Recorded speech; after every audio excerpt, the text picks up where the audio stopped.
జనసేన పవన్ కళ్యాణ్ ఆంధ్రాలో డిప్యూటీ సీఎంగా తన విధులు నిర్వహిస్తూ కొన్ని ముఖ్యమైన విధులకు కానివ్వండి, కొన్ని ముఖ్యమైన సమస్యలకు అందుబాటులో లేరనే ప్రతిపాదన వినిపిస్తుంది ఇక్కడ. విమర్శలు ఎదుర్కొంటున్నారు.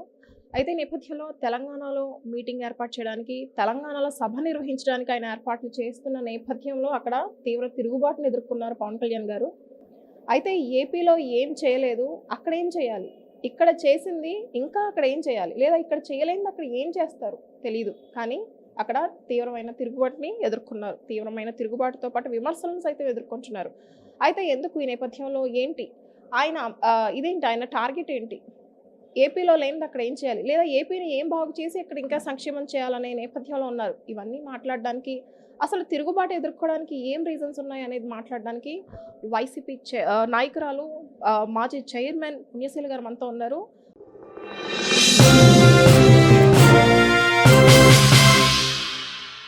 మ్యామ్ చెప్పండి. అయితే ఏంటి సడన్‌గా ఈ తిరుగుబాటు ఏంటి? ఏపీలో బ్రహ్మరథం పట్టారు. అక్కడేంటి తిరుగుబాటు? ఏపీలో బ్రహ్మరథం పట్టారు అని మీరు అనుకుంటున్నారు కానమ్మా, 14 ఏళ్ళు పార్టీ పెట్టి 14 ఏళ్ళు అయింది. పవన్ కళ్యాణ్ కాపు కులస్తులందరి దగ్గరికి వెళ్ళి వాళ్ళని ప్రాధేయపడి, కనీసం మీకు ఆంధ్ర భావన ఎలాగో లేదు, కుల భావనన్నా తెచ్చుకుని ఈసారి నన్ను గెలిపించండి అని ఆయన మరి చేసుకున్న అభ్యర్థనను బట్టి మరి పాపం వేయకనే వేస్తామన్నట్టు, అంటే 21 సీట్లకి మించామన్నా ఇస్తే, ఎందుకంటే వీళ్ళ ప్లానింగ్లో, ఎందుకంటే ఈవీఎం మ్యానిపులేషన్స్లో మరి వాళ్ళ టార్గెట్ ఇప్పుడు ఎంత అయితే 165 వచ్చిందో అంత కూడా గెలిచేటటువంటి ఆలోచన, ఒక దిక్కుమాలిన ఆలోచనలో వాళ్ళు పక్కా ప్లాన్లో ఉన్నారు. కాబట్టి పవన్ కళ్యాణ్కి 21కి మించి కనుక సీట్లు ఇస్తే, అంటే అంటే మ్యాజిక్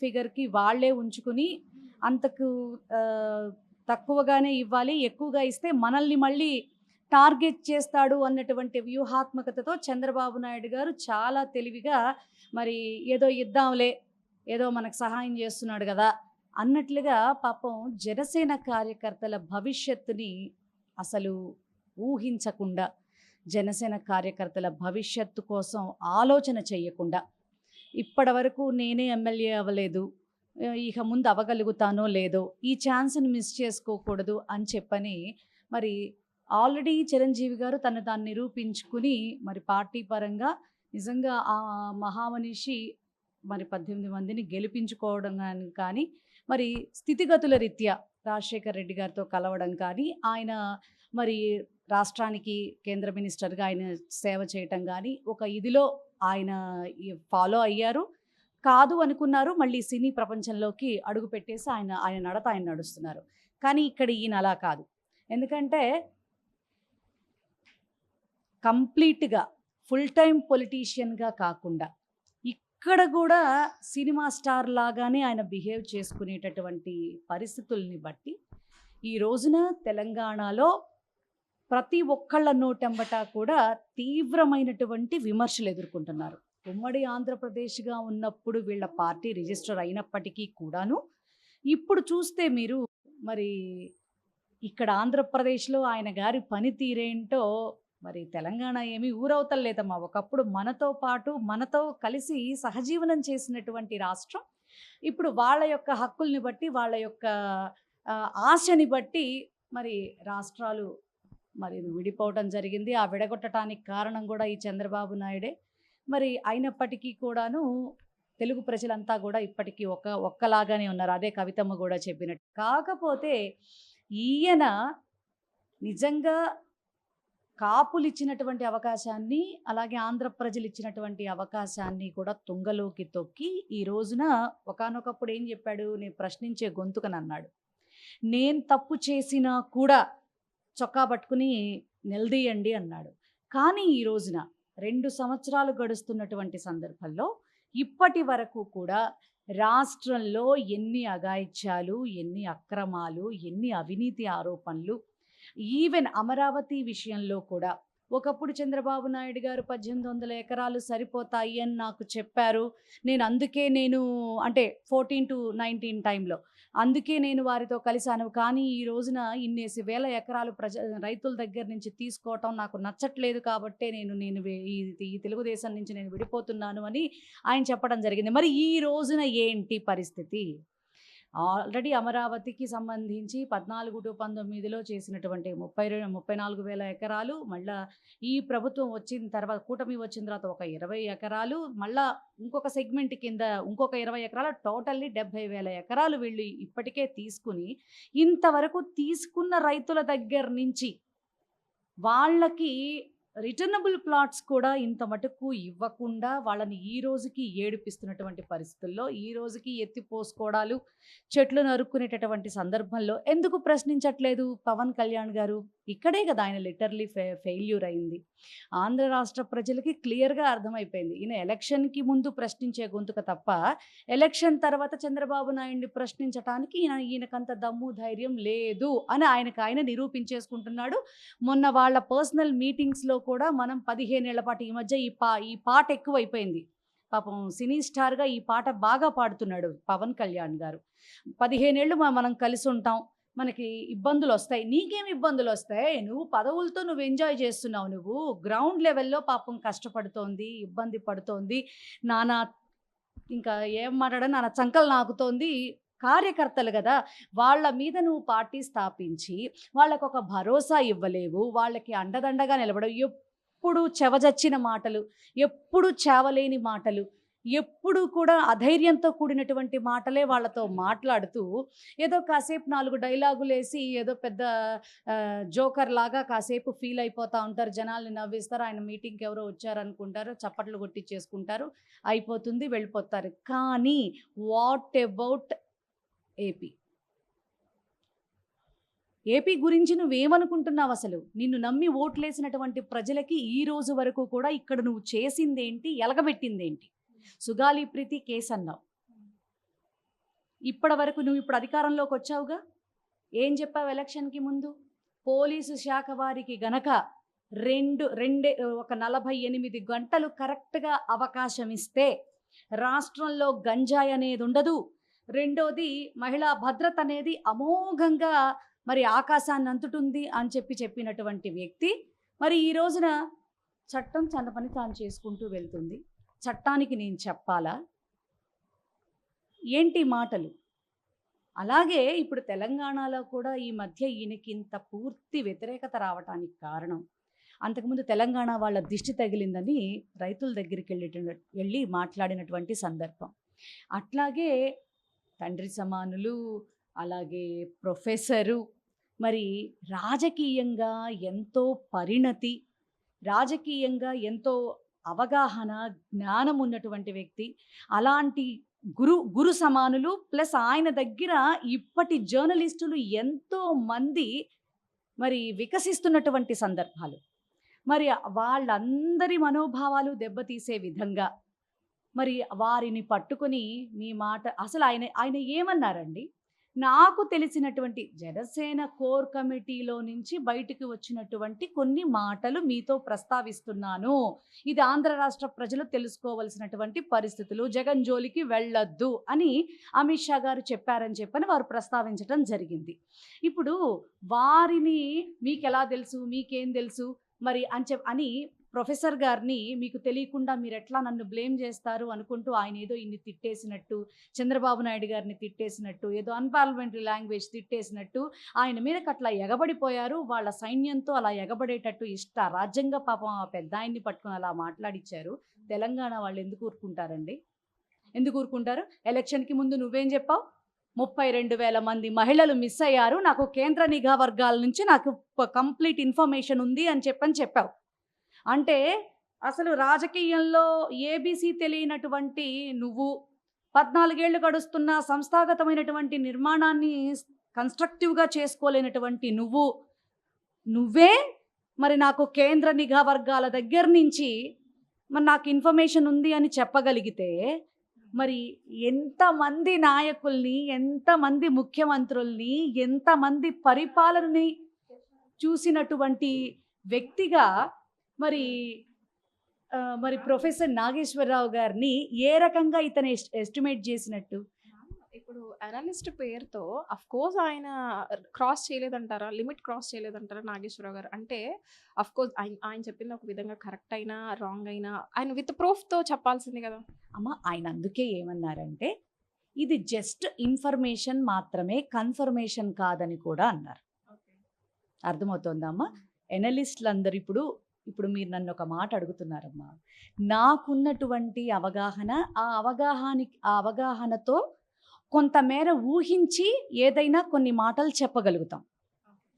ఎవరైనా సరే ఈవెన్ ఈ కూటమి వాళ్ళని మీరు తీసుకున్నప్పటికీ పవన్ కళ్యాణ్ గారు కూడా మరి అట్లాగే గాల్లో మాటలు బోల్డని చెప్పాడుగా. మరి వాలంటీర్లని ఎంత దారుణంగా మరి ఆయన చెప్పడం జరిగింది. అసలు 32,000 మంది మహిళలు వాలంటీర్ల వల్లే మరి వెళ్ళిపోయారు, మిస్ అయ్యారు అని చెప్పారు. నిజంగా వాలంటీర్లు అలాంటి పనులు చేసిన వాళ్ళ అమ్మ? జగన్మోహన్ రెడ్డి గారి టైంలో వాలంటీర్ వ్యవస్థ, సచివాలయ వ్యవస్థ ఒక అద్భుతమైనటువంటి క్రియేషన్. ప్రభుత్వ పాలనే ప్రజల దగ్గరికి వెళ్ళి అందించేటటువంటి ఒక గొప్ప వ్యవస్థ. ఆ వ్యవస్థలో పనిచేసినటువంటి చిన్నపాటి ఉద్యోగులు వాలంటీర్లు, వాళ్ళు 32,000 మంది అమ్మాయిల మిస్సింగ్కి కారణమని మరి ఈయన ఎలా చెప్పాడు? ఏదన్నా ఈయన ప్రిడిక్షన్ చెప్పే జ్యోతిష్కుడా? చెప్పండి మీరు. ఎవరైనా ఊహాత్మకంగానే అమ్మా. మీ మీడియా మిత్రులు కూడా మరి ఏదైనా ఒక సందర్భం వస్తే ఈ సందర్భం ఇలా వచ్చింది కాబట్టి మీ అభిప్రాయం ఏంటి, మీరు ఏమనుకుంటున్నారు, ఏం జరగబోతోందని ఊహిస్తున్నారనే కదా మీరు కూడా క్వశ్చన్ చేసేది. లైక్ దట్ హీ సేస్, అంతే.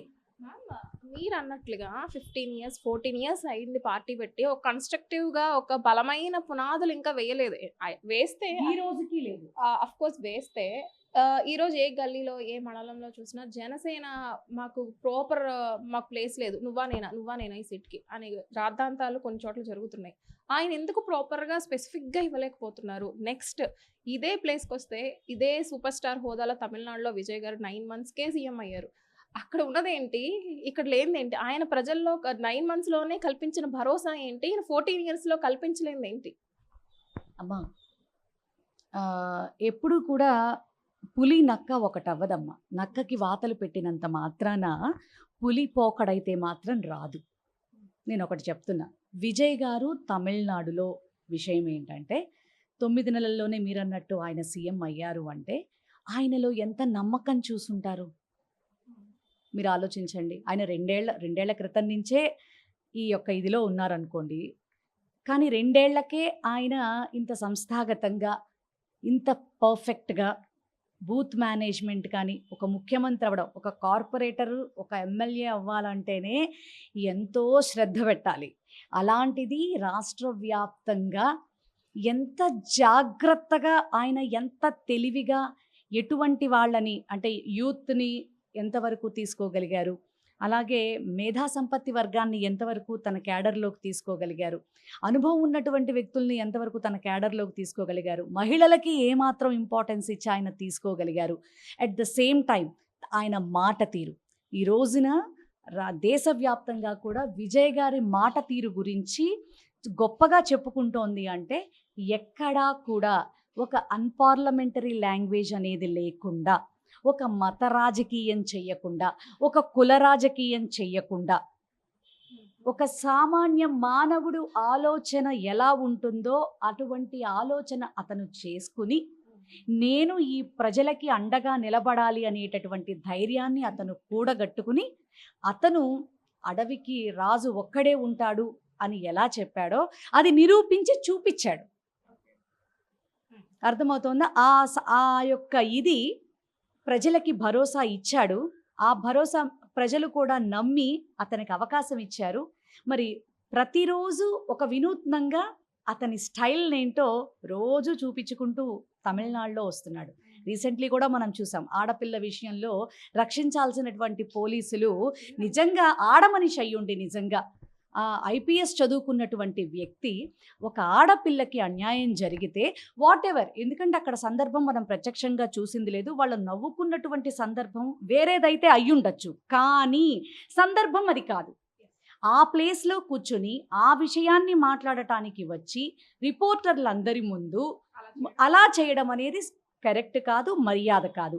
ఆ మినిమం సెన్స్ కూడా లేకపోతే నువ్వు పోలీస్‌వి ఎలా అవుతావు? అసలు ముందు నువ్వు ఆడదానివి ఎలా అవుతావు అని చెప్పని విజయ్ గారు తీసుకున్నటువంటి నిర్ణయం అనేది మాత్రం నిజంగా సూపర్బ్.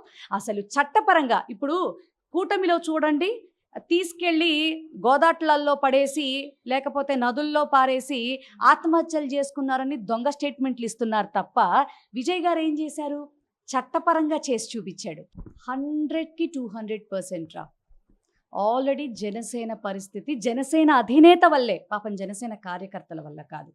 వాళ్ళు ఏ పార్టీలో అన్నా కార్యకర్తలు ఎంత బలంగా ఉండాలి అనుకుంటారో పాపం వాళ్ళు కూడా అంతే బలంగా వాళ్ళ నాయకుడు ఏదైనా ఒక మంచి మార్గంలో ఉంటే మా జీవితాలు కూడా ఈరోజు కాకపోతే రేపైనా బాగుంటాయి, ప్రజలకి మేము కూడా ఏదన్నా సేవ చేసుకునే అవకాశం వస్తుంది అని చెప్పని వాళ్ళు వెయిట్ చేస్తున్నారు. కానీ ప్రతిరోజు కూడా వాళ్ళ ఆశల్ని లిటరల్లీ తుంగలోకి తొక్కుతున్నాడు ఈ పవన్ కళ్యాణ్ గారు.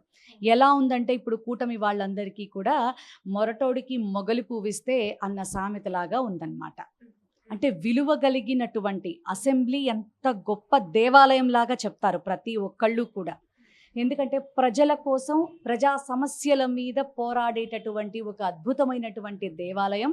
అక్కడ స్పీకర్ అనే వ్యక్తి ఆ యొక్క విన్నపాలన్నింటినీ కూడా స్వీకరించి సమన్వయంగా పాలించగలిగేటటువంటి ఒక తల్లి తండ్రి లాంటి వ్యక్తి. కానీ ఈరోజు మనకి అసలు అసెంబ్లీలాగా అనిపిస్తుంది. వాళ్ళు అసలు లెక్కే చేయట్లేదు ఆ జనసేన అధినేతని.